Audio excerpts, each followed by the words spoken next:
First ముద్దపప్పు ఆవకాయ fans ఎవరైతే ఉన్నారో తప్పకుండా లైక్ చేసి కామెంట్ చేయండి. ఫంక్షన్స్లో కానీ హోటల్స్లో కానీ ఇలాంటి రెసిపీ ఈ మధ్య ఓ స్పెషల్ ఐటెం కింద పెడుతున్నారు.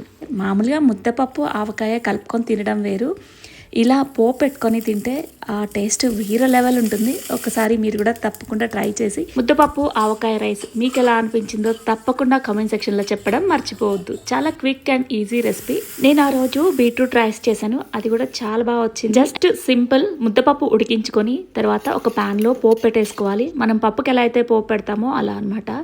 తర్వాత పప్పు కూడా మిక్స్ చేసేసుకొని అందులోనే ఆవకాయ మనం ఎంత స్పైసీ కావాలో అంత క్వాంటిటీతో ఈ మామిడికాయ పచ్చడి వేసుకొని కలిపేసుకొని దానిలో బాయిల్ చేసుకున్న రైస్ అంటే ఉడికించుకున్న రైస్ని మిక్స్ చేసేసుకొని ఇలా కలిపేసుకోవడమే. లాస్ట్లో కొత్తిమీర అండ్ నెయ్యి వేస్తేనే ఆ ఫ్లేవర్ వస్తుంది. నేనైతే పోపు కూడా నెయ్యితోనే వేసాను. ఇప్పటికైనా ముద్దపప్పు ఆవకాయ అనేది నెంబర్ 1, దానికి పోటీ ఏది రాదంటారు అంతేనా.